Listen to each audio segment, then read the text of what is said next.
Ever wondered if a new aircraft design could actually cut fuel costs and change the way we fly? Well, the U.S. Air Force isn't just dreaming about it. They've built the first prototype. In Around the Air Force, Sergeant Hamilton shares a 5-point mission plan for smarter decisions.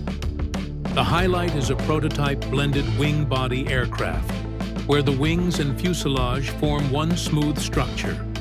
This design boosts fuel efficiency, carries more weight, and offers greater mission flexibility for the Air Force.